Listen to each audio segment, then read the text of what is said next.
In the 3rd century BC, the Chinese mainland reached the zenith of the Warring States period, where 7 powerful nations vied to devour one another.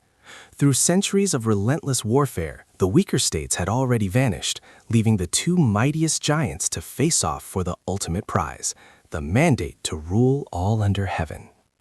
To the west sat Qin, a state fueled by rigid legalism and unmatched military might, openly showing its ambition to unify the land. To the east stood Zhao, the only military powerhouse capable of standing toe-to-toe with Qin, having mastered northern nomadic cavalry tactics. These 2 titans collided at a strategic bottleneck known as Shandong. It was the pivot of the world. Whoever held this ground would hold the hegemony of China. Thus, Changping became the inevitable site of a clash that would decide the fate of nations. In 262 BC, the black waves of the Qin army swallowed the lands of Shandong. Standing against this overwhelming tide was the legendary general of Zhao, Lian Po. Lian Po was a seasoned veteran, a shield who had protected Zhao through countless storms. He knew better than anyone that meeting the Qin army's peak momentum head-on was not bravery, it was suicide. He mobilized tens of thousands of laborers to build the Danshang Wall, a massive fortification stretching dozens of kilometers along the mountain ridges. Before this iron fortress, the fierce spears of Qin were blunted and broken. Qin launched wave after wave of desperate attacks, but Lian Po remained unmoved behind his bolted gates. A blade that cannot wait for its time is destined to snap, he mused. For 2 long years, under his strategy of absolute defense, the front line didn't move an inch. The battlefield had shifted from a contest of swords to a contest of patience. But this silence was merely the eye of the storm. Fan Zhu, the prime minister of Qin, realized that if the walls could not be broken, he had to remove the man holding them up. Amidst the red dust of Changping, a cruel scheme of sabotage began to snake its way toward the Zhao royal court. While the fortresses of Changping were sturdy, the Zhao court was trembling with anxiety. For 2 years, the only news from the front was the hollow report, "No battle today." The nation's granaries were empty, and the cries of the starving people reached the heavens. Sensing his moment, Fan Zhu used mountains of gold to spread insidious rumors in the Zhao capital, Handan. What began as a whisper in the marketplace soon reached the king's private chambers. Qin does not fear the decrepit Lian Po. What they truly fear is the young, spirited Zhao Kuo. Lian Po is actually preparing to surrender. The seeds of doubt grew like poisonous weeds. The king of Zhao, listening to courtiers who had never smelled the dust of a battlefield, branded the lifelong protector of the nation, Lian Po, a coward. Ultimately, the king made the worst decision in history. He entrusted the fate of the nation to Zhao Kuo, a young scholar who had never commanded a real battle. Zhao Kuo's own mother pleaded with the king, clutching his robes, saying, "My son treats military strategy like a game. Please do not use him as a general." But the king, blinded and deafened by pride, refused to listen. Thus, the lives of 450,000 soldiers were transferred from the hands of a seasoned shield to a man with nothing but flowery words. Arriving at Changping with misplaced confidence, Zhao Kuo mocked Lian Po's defensive strategy and flung the gates wide open. But what awaited him was not glory. While Zhao Kuo waved his arrogant baton, Qin's true god of death, Bai Qi, was silently appearing on the front lines, finalizing a massive trap. Upon arrival, Zhao Kuo demolished the defenses built by Lian Po and ordered a total offensive. The Zhao army poured out like a tidal wave toward the Qin lines. However, the opponent Zhao Kuo now faced was Qin's ultimate weapon, Bai Qi. Known as the invincible general for never losing a battle in his life, he also bore the chilling moniker, the human butcher, for his habit of piling the heads of his enemies into mountains. He was a cold-blooded strategist who defined war not as a mere win or loss, but as annihilation, the complete uprooting of the enemy. As Zhao Kuo's attack began, The Qin forces appeared to crumble in fear and retreated. Convinced he had won, Zhao Kuo pursued them deep into the rugged valleys. This was Bai Qi's feint, abandoning his camp to lure the Zhao army into a treacherous gorge. Zhao Kuo, believing he was delivering a crushing blow, pushed his entire force into the trap. The moment the tail of the Zhao army entered the valley, 25,000 Qin cavalrymen hidden on the cliffs ambushed them, cutting the army in half and sealing the entrance. Simultaneously, a special detachment of 5,000 seized the Zhao base, completely severing their supply lines. In an instant, 45,000 men were trapped like rats in a jar. The walls were no longer a shield, they were the bars of a prison. Qin did not bother to attack. They simply blocked the exits and waited for time to kill the Zhao army. For the first week, the Zhao soldiers survived on what they carried. After 15 days, they began slaughtering their war horses. By the 20th day, they were chewing on the leather of their armor and digging for tree roots. By the 30th day, a terrifying silence fell over the gorge. Driven mad by hunger, soldiers became beasts, eyeing the flesh of their comrades at night. Historical records describe a scene of pure horror, sang sal sik, cannibalism born of absolute desperation. Bai Qi remained cold. From his high vantage point, he watched the Zhao army collapse from within. The massive number of 450,000 was no longer an asset, it was a catastrophe that accelerated the famine and spread the contagion of despair. On the 46th day, unable to wait for death any longer, Zhao Kuo gathered his elite troops and attempted a final, desperate breakout. But the Qin barriers were ironclad, and the rain of arrows from the sky was merciless. Zhao Kuo, the man who knew everything about war in theory but nothing in practice, fell, his body riddled with arrows. Seeing their commander's death, the Zhao soldiers lost all will to resist. In a valley reeking of blood and decay, they threw down their weapons and knelt, clinging to a sliver of hope that they might be sent home if they surrendered.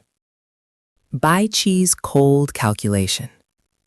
That night, as 400,000 surrendered Zhao soldiers waited for a single bowl of rice, a heavy silence filled Bai Qi's tent. He wasn't a monster of impulse, he was a cold, rational general. He had no food to feed them, and he knew that if he let them live, they would eventually pick up swords against Qin again. Do I show mercy and leave a threat for the future, or do I take the sin upon myself and wipe out the enemy's seed? Bai Qi crunched the numbers of survival. The men of Zhao are fickle and treacherous. We have no grain to feed them, and if they revolt, even Qin will be in danger. He then issued the most brutal order in human history. Bury every soldier of Zhao alive.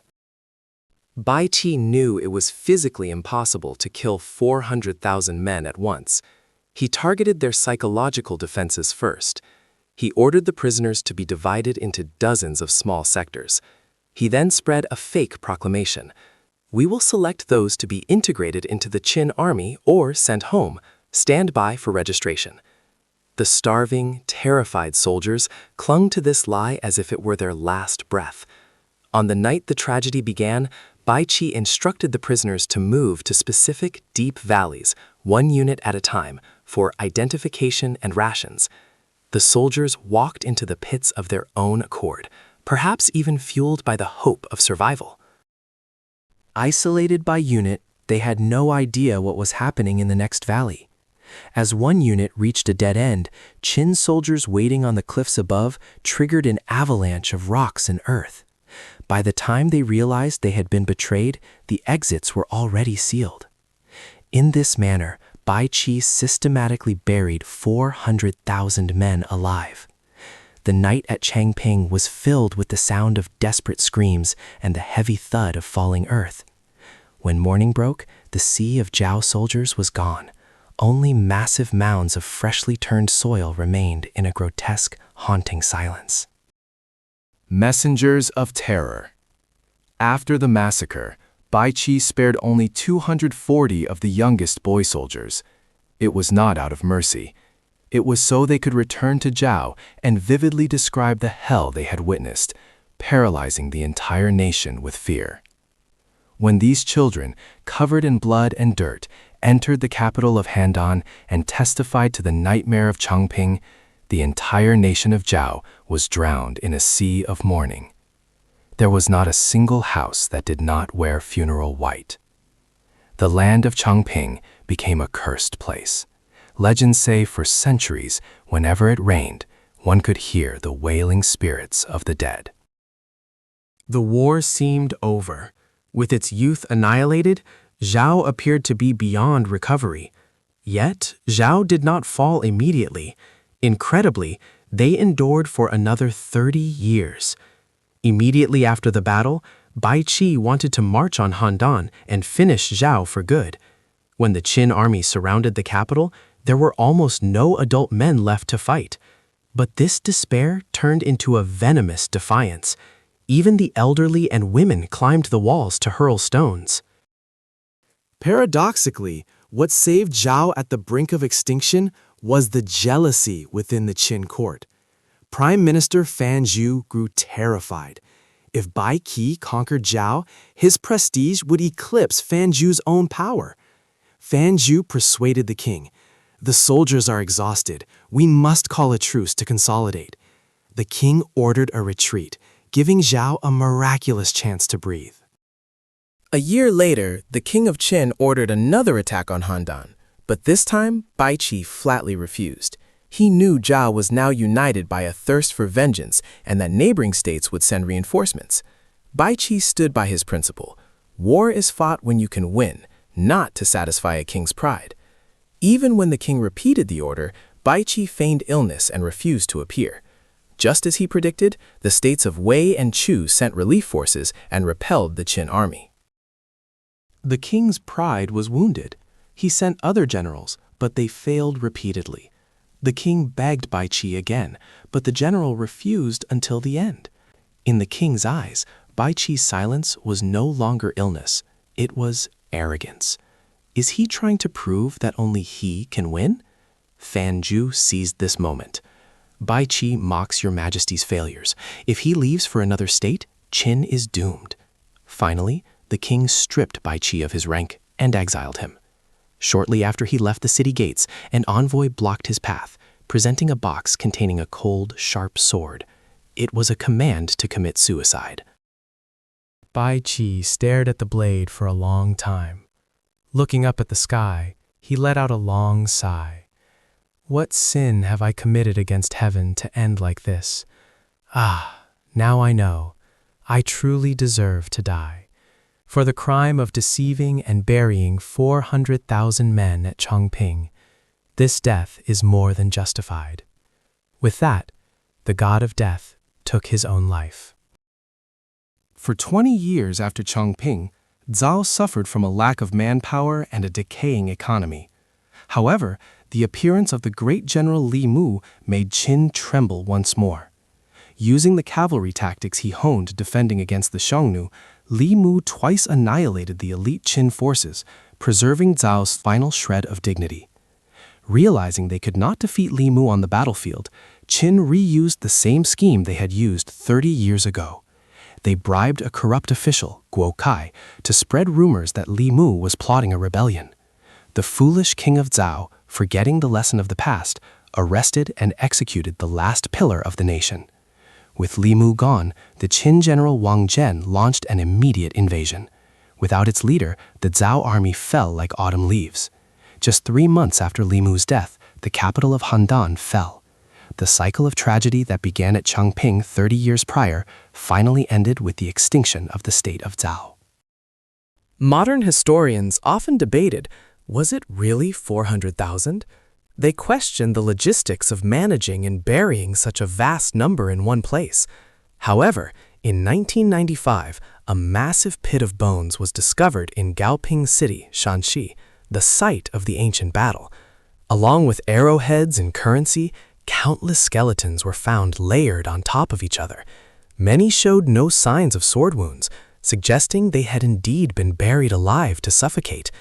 It was a chilling confirmation that Sima Qian's records were not mere exaggeration. Behind the history written by the victors lie the silent, buried names of the lost. Even now, the red earth of Changping stands as a witness to that ancient tragedy.